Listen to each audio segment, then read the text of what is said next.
Capítulo 8. O Salvador. Essa é uma palavra enigmática. Primeiro, porque se supormos que existe um Salvador, é porque precisamos de salvação. Se precisamos de salvação, é porque estamos perdidos, presos, oprimidos, engaiolados de alguma forma. É possível supor, também, que a necessidade de existir um Salvador tem a ver com algo ou com alguém que tolheu nossa liberdade. E, assim, a esperança recai na existência de um Salvador. Começamos este capítulo perguntando: existe um Salvador? Podemos fazer outra pergunta que leva a questão para uma outra perspectiva ainda mais íntima e profunda. A existência de um Salvador é necessária? A tradição cristã coloca Jesus Cristo como o Salvador da humanidade. Para alguns, só o fato de fazer algum questionamento sobre esse assunto já é um sacrilégio. Para outras pessoas, a vida desse senhor é motivo de pesquisa científica e filosófica. Em outras culturas, as pessoas o veem como um ilustre desconhecido. Assim, podemos concluir que este nome não é uma unanimidade em toda a humanidade. Nossa pesquisa indica que cada cultura tem o seu salvador particular. O Salvador é uma figura que adquire certos aspectos relevantes e cruciais para que uma população compartilhe e desenvolva afinidade de pensamentos e sentimentos. Uma palavra que resume este movimento é a virtude.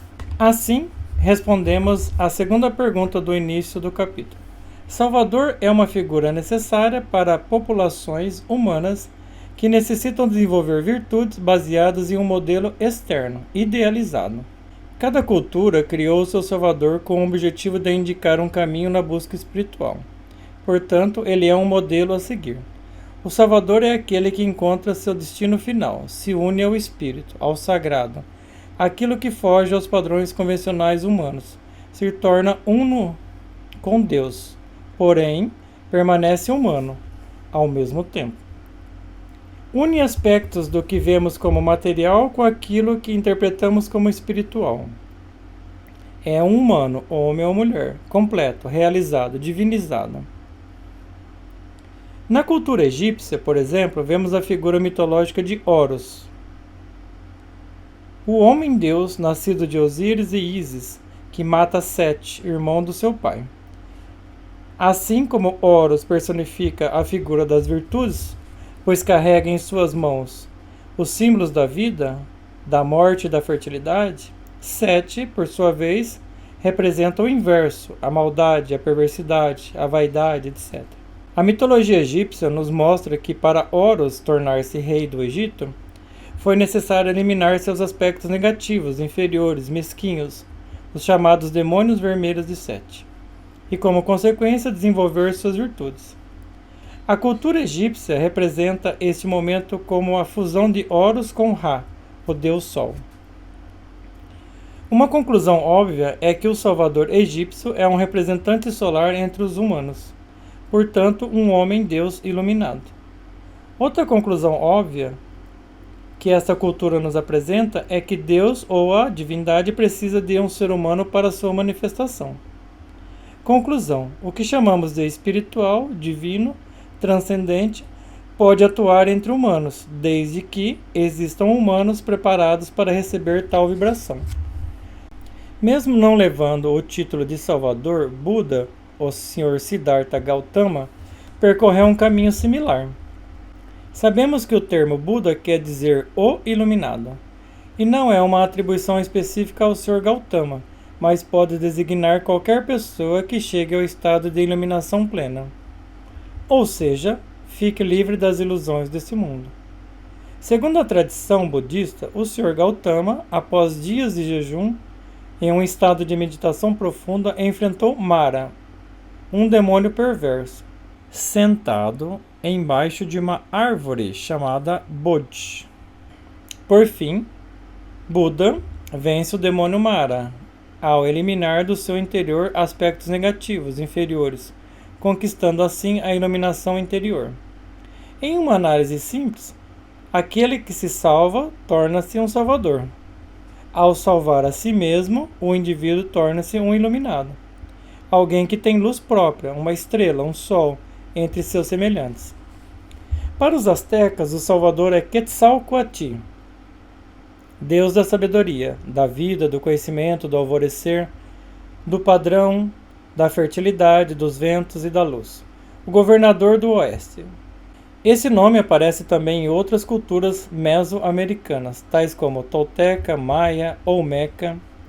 Quetzalcoatl representa as energias telúricas que ascendem, daí a sua representação como uma serpente emplumada.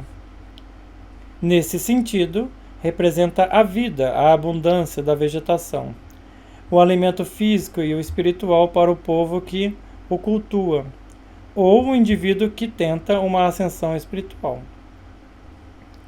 Fica claro que o Salvador representa o melhor de uma cultura, uma idealização que colabora para que aqueles que querem e podem seguir pelo caminho que ele trilhou realizem coisas similares a que ele realizou. Krishna, no hinduísmo, é um avatar ou manifestação de Brahma, Vishnu e Shiva, os três nomes da divindade dentro desta cultura. Considerado o oitavo avatar, Vishnu é uma das divindades mais cultuadas em toda a Índia. É interessante observar que a palavra Krishna se assemelha sonoramente a Cristo. Também é válido observar a semelhança das representações do Pai, Filho e Espírito Santo do cristianismo com Brahma, Vishnu e Shiva do hinduísmo. O termo avatar dentro dessa cultura é usado para representar um professor, um emissário, um porta-voz de Brahma, o deus máximo dessa religião. Esse fato produz semelhança entre o hinduísmo e o cristianismo, já que Jesus Cristo é o representante humano do Pai que está no céu. Em outras palavras, Deus. Percebemos vários pontos similares entre as culturas e, é claro, poderíamos descrever muitos outros aspectos convergentes que reforçariam nossa ideia. No entanto, não é esse nosso objetivo. Fazemos esse retrospecto apenas para argumentar que a existência de um Salvador, um ser místico filosófico ideal, em qualquer cultura que analisemos, é uma necessidade básica do ser humano, motivada por um elemento comum dentro de nós. Esse sim é o objetivo desse capítulo. Para analisarmos este elemento comum, seguimos com alguns questionamentos. Por que temos a necessidade de criar um personagem místico filosófico ideal? Um ser perfeito que é entendido e aceito como Salvador? Por que precisamos desse personagem humano e divino idealizado que, sendo perfeito, é um exemplo a seguir? Para responder a essas perguntas, vamos começar do começo, bem do começo. Num dia do ano de 2003, ano que completei 33 anos de idade, tive uma experiência transcendental, algo que poderíamos classificar como espiritual, já que foge totalmente às experiências do cotidiano. Minha consciência, por meio de meditação, foi transportada para uma região extremamente distante desse planeta que chamamos de Terra, algo como o outro lado do universo. Pude ver claramente um superaglomerado de galáxias. Em seguida, uma galáxia muito brilhante, onde prevaleciam vários tons de violeta. Por fim, uma estrela emitindo um tom violeta intenso. Vi vários planetas orbitando essa estrela e fui direcionado para o quarto planeta em órbita, tendo como referência a estrela. Ao chegar à superfície, observei que se tratava de um lugar muito familiar. Pude reconhecê-lo imediatamente, como minha origem, meu lar primordial. Neste local, senti-me como uma criança que brinca em um parque de diversões. O ambiente desse planeta era extremamente agradável. Só existia alegria no ar. Em tudo predominava a cor violeta. Até no céu e nuvens prevalecia tons de lilás. Nenhum pensamento passava na mente. Cada segundo ali era uma eternidade. Ao meu lado brincavam outras crianças. O que me chamou a atenção foi o fato de que todas as crianças que pude ver eram meninas. Percebi que ocupava também o corpo de uma menininha loira e, simultaneamente, havia de outro ângulo, flutuando ao lado de fora do corpo. Quando percebia as coisas a partir do corpo da menina, me sentia pequena, inocente. Só o que me interessava era brincar com as outras crianças. Percebendo o cenário de fora, flutuando ao lado do corpo da menina, via tudo como um observador experiente. Pude constatar que aquilo era uma memória viva das minhas primeiras experiências como ser que sou. O esoterismo tradicional atribui o nome de absoluto para esta região dimensional da nossa criação, ou local de nossa origem ancestral. Após muito brincar ocupando aquele corpo de criança, percebi em um momento mágico e inexplicável que algo mais poderia existir, além da alegria de brincadeiras naquele planeta. Assim, fui procurar nosso supervisor, um ser alto, bonito e radiante como o sol. Ele era muito alto em relação à minha pessoa, quando o observava a partir do corpo de menina. Porém, fora daquele pequeno corpo de menina, atuando como observador experiente, seu tamanho era de um homem normal. Ele vestia uma túnica branca e seu rosto era suave e resplandecente, apresentando um leve sorriso. Ele observava com muita atenção todas as crianças brincando ao seu redor. Quando me aproximei, ele se virou e me olhou fixamente sem dizer uma palavra. Existia uma plenitude de sabedoria e amor em seu olhar que suplantava toda e qualquer condição humana conhecida. Olhei fixamente em seus olhos e pude perceber que, do ponto de vista da criança, minha altura era próxima à dos seus joelhos.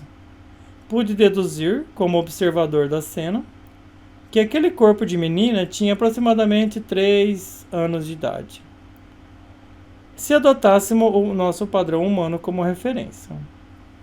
Aquele olhar durou só alguns instantes, porém, dentro da perspectiva da criança, era uma eternidade. O tempo, como o conhecemos aqui em nosso planeta, não parecia ter nenhum significado naquele planeta ou dimensão.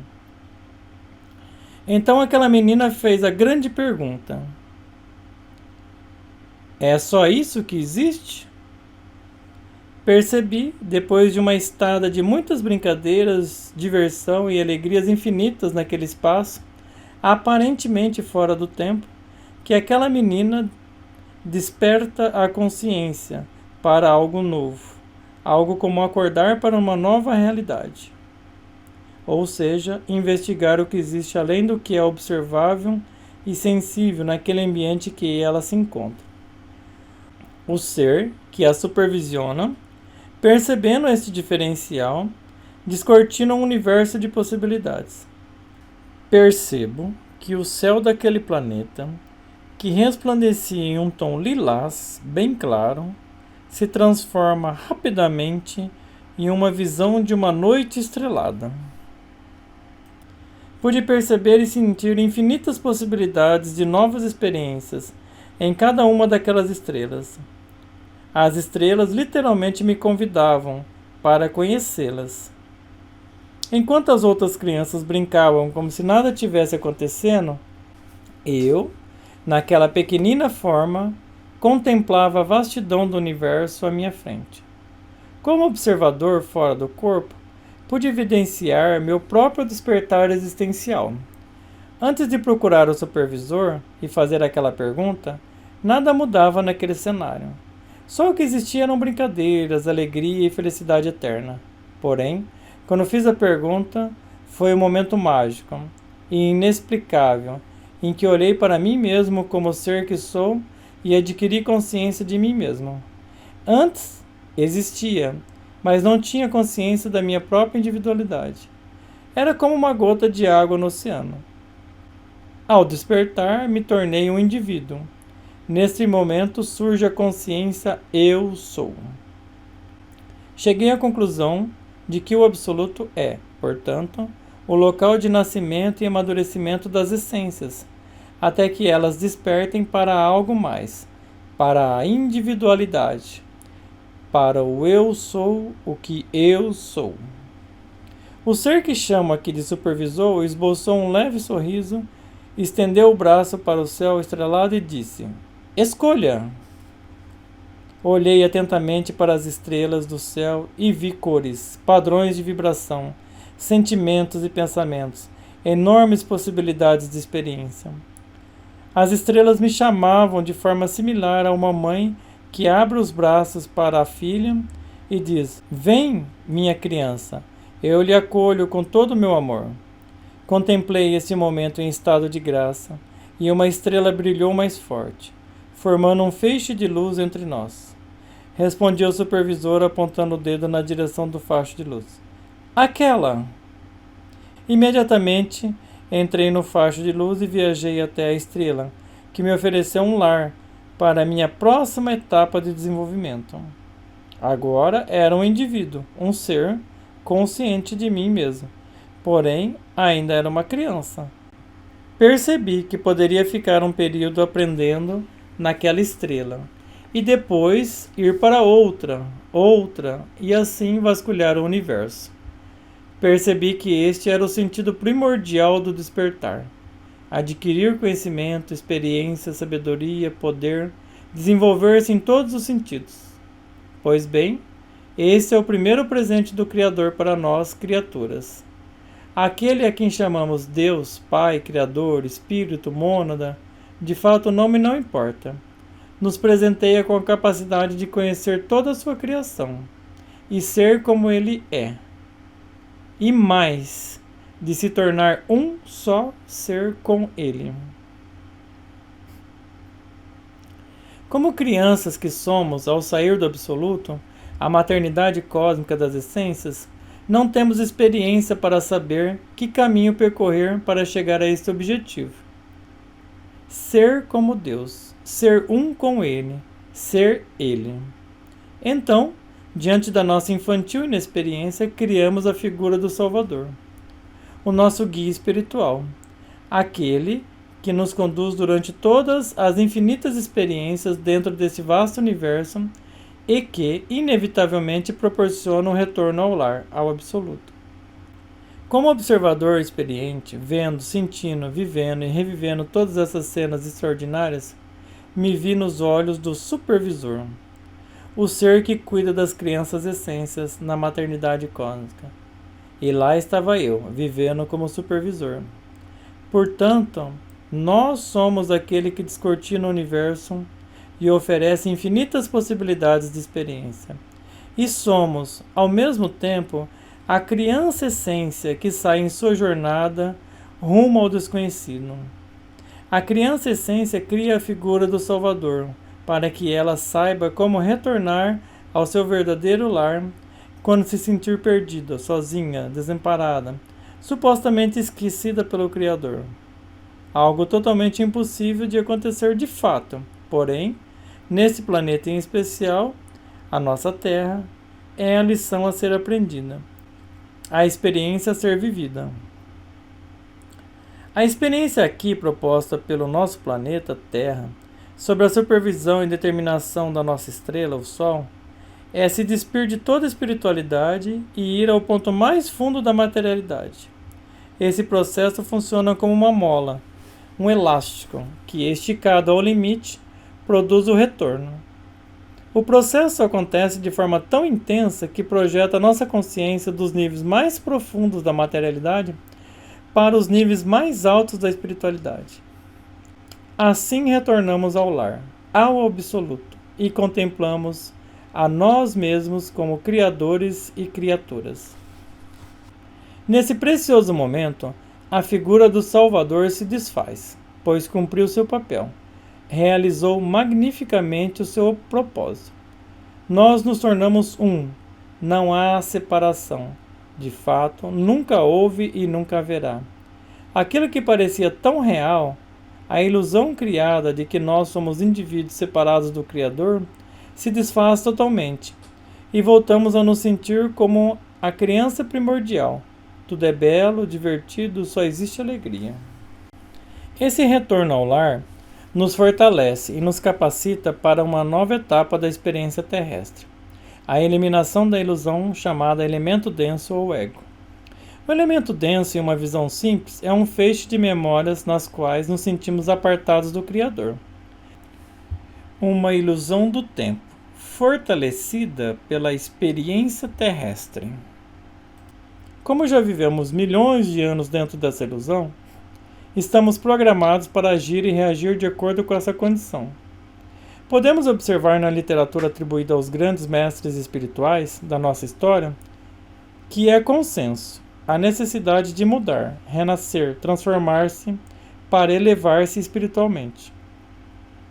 Segundo as tradições, Buda, jejuando em meditação profunda, vence o demônio chamado Mara. Jesus se afasta e jejua no deserto e é tentado por Satanás, vencendo-o após 40 dias. Samael desafia seu próprio Lúcifer particular, falando-lhe cara a cara que o venceria. Horus vence os demônios vermelhos de Sete.